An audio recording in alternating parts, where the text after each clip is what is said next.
evpn is often taught as a list of route types to memorize. That approach identifies numbers but misses the system.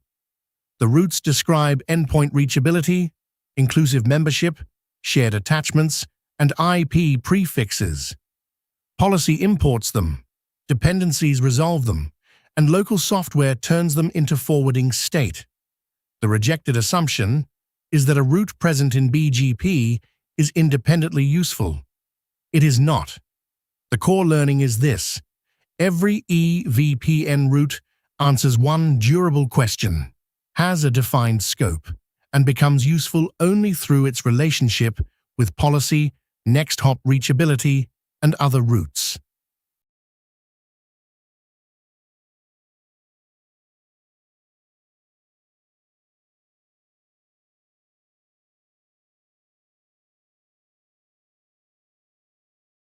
Here is our agenda.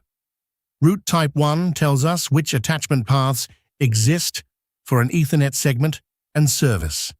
Type 2 tells us where a MAC and optional IP binding is reachable. Type 3 tells us which egresses belong to inclusive multi-destination delivery. Type 4 discovers the PEs sharing an Ethernet segment and supplies designated forwarder inputs. Type 5 advertises arbitrary IP prefixes. Finally, we shall follow these routes through route target import, next hop and overlay index resolution, forwarding installation, withdrawal, and packet evidence. The objective is relationships, not a number mnemonic.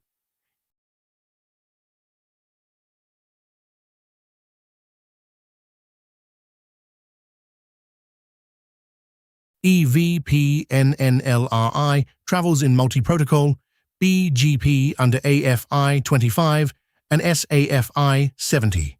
The first fields identify a route type and the length of its route-specific value. The type then determines the schema, an ESI, an Ethernet tag, a MAC, an IP address, an originating router address, or an IP prefix.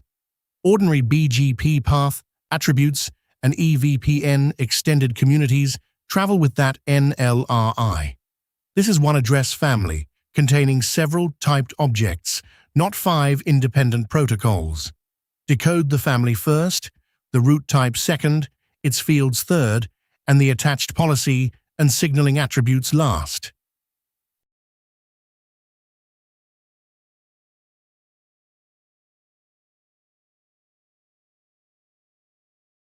Every principal evpn route carries a route distinguisher as part of its NLRI. The RD allows otherwise identical tenant values to coexist in BGP. Route targets travel as extended communities and drive import or export policy into MAC VRFs and IP VRFS. One route has one RD in its key, but may carry several RTs for controlled membership or shared services. A unique RD does not provide isolation, and a matching RT does not make two NLRI identical. Operational proof must show the expected RD at origin and the exact set of local contexts created by RT import.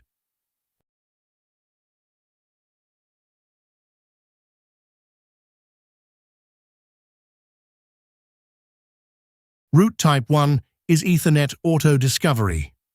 The per Ethernet segment form describes an attachment at ES scope and supports mass withdrawal.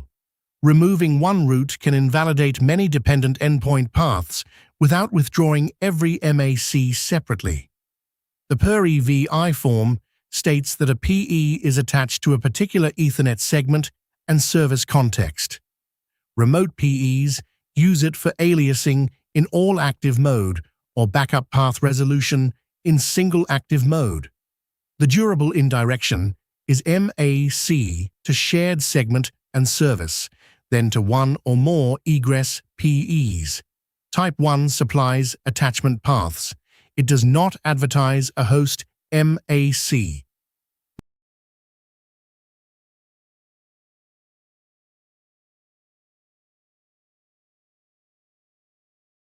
Route Type 2 is the MAC and IP advertisement route.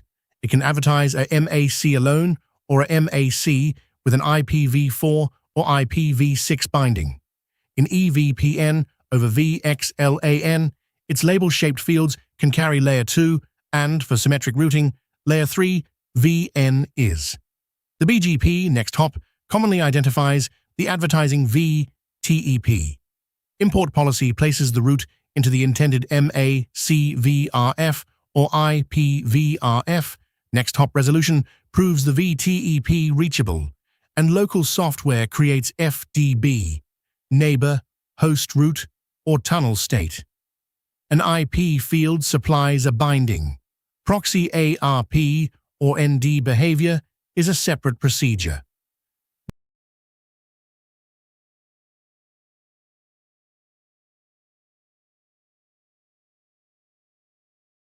Route Type 3 is the Inclusive Multicast Ethernet Tag Route, commonly called IMET. It advertises that an originating VTEP participates in inclusive multi-destination delivery for an EVI or broadcast domain context. A PMSI tunnel attribute identifies the replication method, such as ingress replication or an underlay multicast tree. Matching RT import creates one remote member in a flood or tunnel list. IMET does not identify a host or prove known unicast reachability. Its withdrawal should remove precisely that origin from the affected replication context. A stale member wastes traffic and can deliver frames to a VTEP that no longer belongs to the service.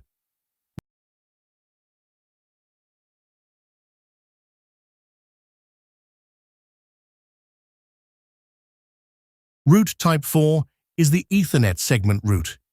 Each PE attached to a multi-homed Ethernet segment advertises the ESI and an originating IP address.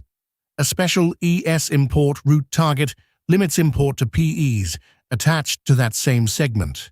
Ordinary tenant RT import is not the rule. The resulting peer set supplies the participants and router identifiers used by designated forwarder election. Type 4 does not advertise tenant MACs, and DF election is performed per Ethernet tag or service assignment according to the selected algorithm. Withdrawing Type 4 changes the discovered peer set and must trigger consistent recalculation without stale dual forwarding.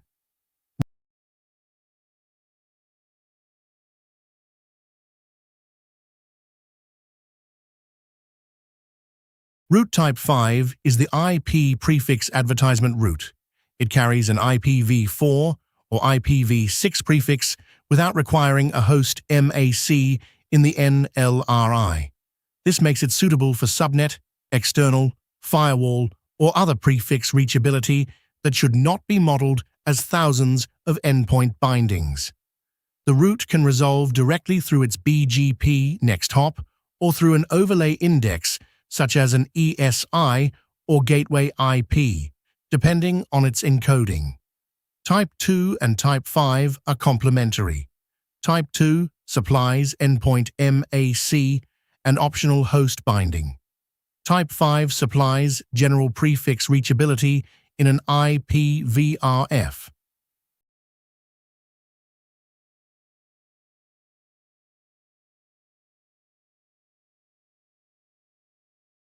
evpn routes gain important meaning from extended communities. The MAC mobility community carries a sequence number used to order moves and can mark sticky or static state. The evpn router's MAC community tells an ingress which inner destination router MAC to use for symmetric routing over an Ethernet tunnel. The encapsulation community advertises a supported tunnel type, such as VXLAN. Ingress and egress require a compatible choice. Default gateway, ESI label, and ARP or ND communities add further semantics. Inspecting only the route NLR, I can therefore miss the attribute that determines mobility, routing, split horizon, or tunnel compatibility.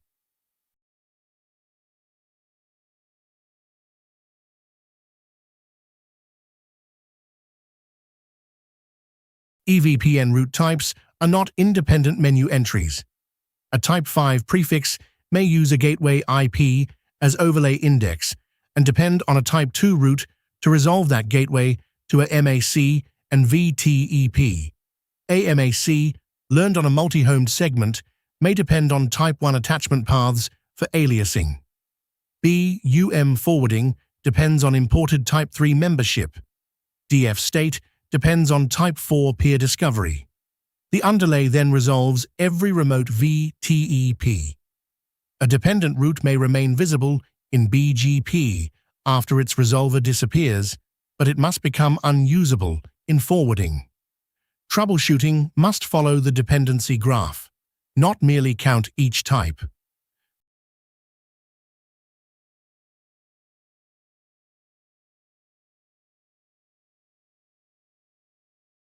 For any EVPN route, use one realization pipeline. Confirm the NLRI and attributes were received. Confirm route target policy, imported them into the intended MAC or IPVRF. Confirm the usable selected path. Resolve its VTEP and any Type 1, Type 2, or overlay index dependency. Inspect the resulting FDB, neighbor, IP route, replication list, tunnel, or next hop group in software and hardware. Then send the representative packet. Each layer has a different owner and failure mode. A route count proves that the control plane holds objects. It does not prove the correct tenant context or forwarding action was created.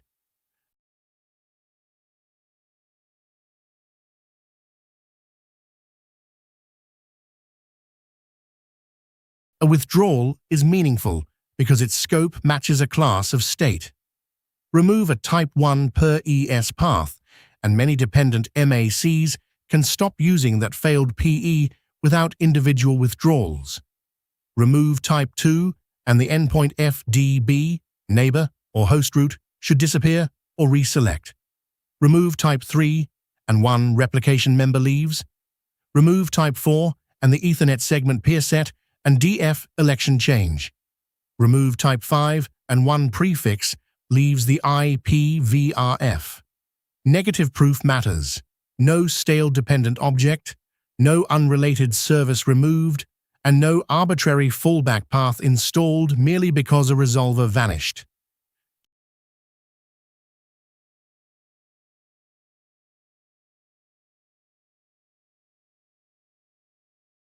Choose one route of each type and inspect the state that consumes it. For Type 1, inspect the multi-homing path set. For Type 2, inspect the MAC, neighbor, host route, and tunnel disposition as applicable. For Type 3, inspect the exact replication members. For Type 4, inspect the Ethernet segment peer set and DF result. For Type 5, inspect the IPVRF route and overlay index resolution. Then withdraw the source object and verify the consumer changes at the correct scope. Add cross-tenant negative checks. This method turns route type knowledge from packet decoding into operational evidence.